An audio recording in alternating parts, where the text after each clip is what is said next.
I'm at a loss for words when it comes to this team, but I will say this. I'm just really proud of the season that we had. This game didn't reflect who we are and what we've been able to accomplish, so really proud of that.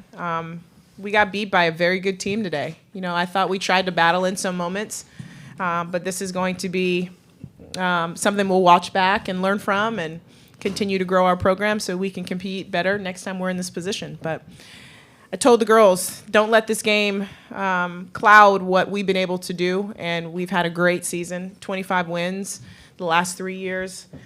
With the core of this group have been really, really good, and we're just going to continue to get better. Coach, thank you very much. Okay, we'll open up the floor to questions again for the players. Raise your hand. We'll bring a microphone to you. To either one. We'll start with Michael in the back.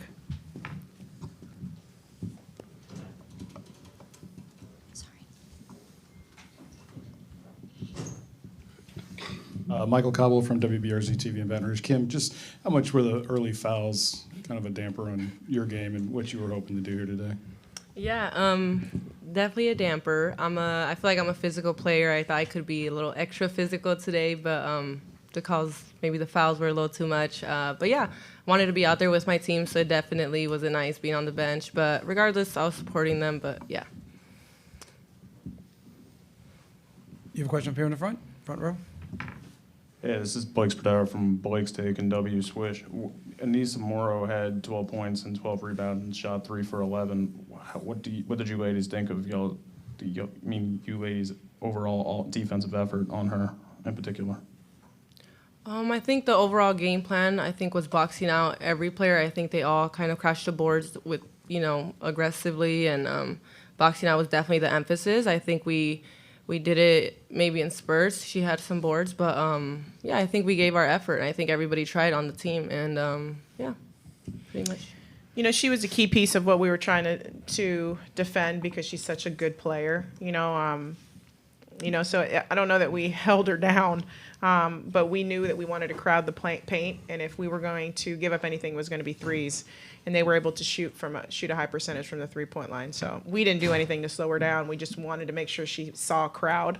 That was the difference, I think.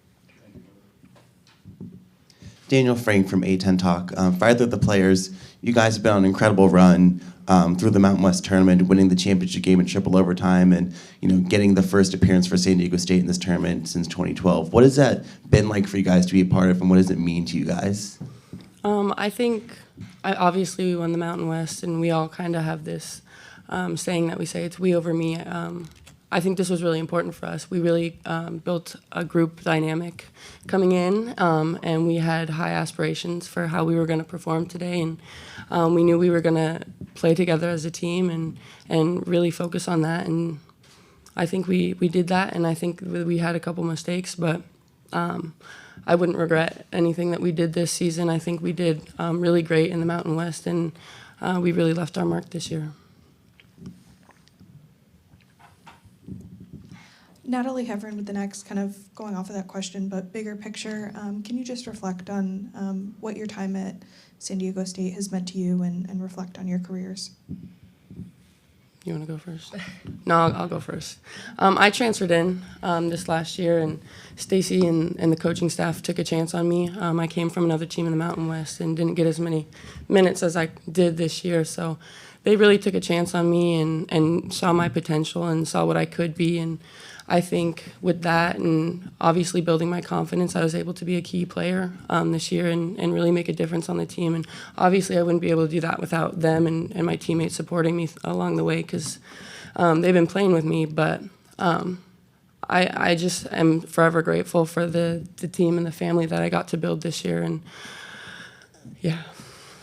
Yeah, kind of like Callie said, I'm so grateful. I came to the school when I was 18 years old, and I'm now 23, turning 24, which is so crazy, and the time flew by, but it's also because I was accompanied by the best people that I've met my whole life, and I'm trying not to get emotional. Sorry.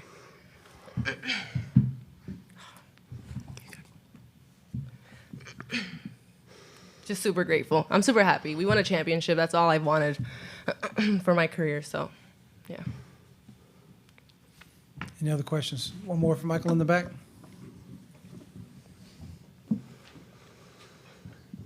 maybe for Callie, just I know it doesn't feel great right now, but one of the points of emphasis that the LSU girls were talking about was that Kim had pointed out the bench production that you guys have and really challenging her bench. And we saw that tonight in a way that maybe we haven't seen most of this season. Did it just feel like they kept throwing different people at you all night long and they were having some success? A little bit. I mean, LSU is a great team, and obviously they're ranked number 3 in D1 in this region. I think that they were productive. I don't think that it felt very different. They all kind of felt the same to me in terms of like production and aggressiveness, which is expected from a SEC team, I guess. But I think we did our job to the best of our ability, and yeah. Kim and Callie, you both had outstanding seasons. Congratulations. Congratulations. It's our pleasure to have you in Baton Rouge and wish both of you the best of luck. Thanks for coming to join us here. Thank you. You all can head to the locker room and relax now. Cool. Thank you. You bet. That was kind. Thank you.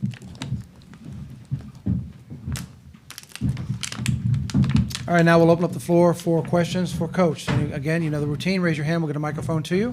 And with that, let's go. Hey, this is Blake Spadauer from Blake's Take and W Swish. How do you assess your team's overall performance this season, and what would you like to improve on going into next season? You know, I thought we had a great season. Like I said, 25 wins is nothing to shake a stick at. You know, we've had a really quality schedule in the non-conference that prepared us for, I think, our conference run and our conference season championship. But you know, we talk a lot about the bench, you know, and again, I want to answer that question because I think it's a great question. But, you know, we were very successful this year, and I thought we did a lot. As a unit, we sacrificed. There was a lot of kids that probably could have started at times that came off the bench, and we had some success being able to play that way because we were so deep. Our superpower this year was our depth.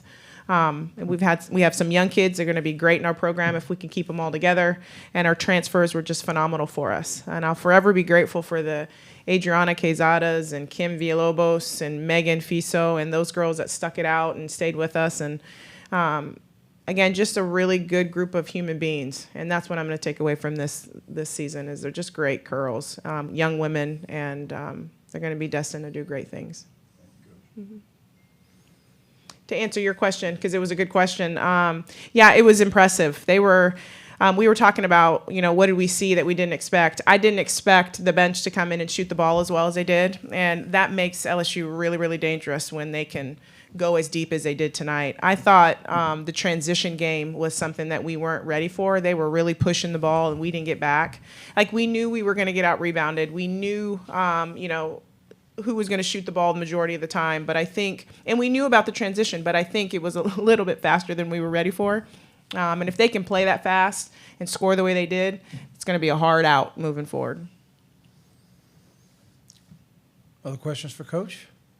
Up here in the front.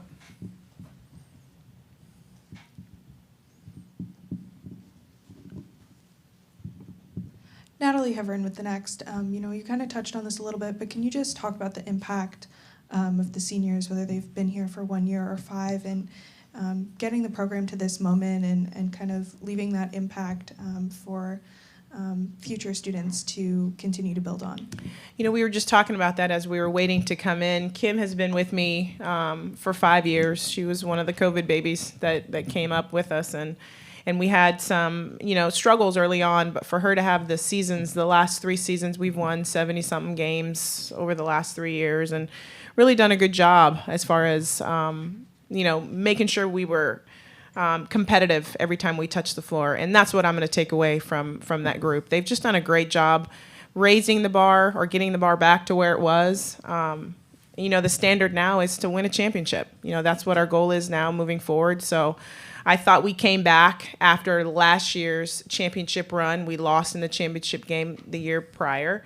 We came back focused and really ready to go, and I think that played a big part in the success that we've had this year. So I expect nothing less with the young ladies that come back. And, you know, college athletics looks really different now, so who knows what's going to be on the roster moving forward. But we're going to make sure that we put a group together that understands what San Diego State athletics what we are about and moving forward, and just going to make sure we get back to this level.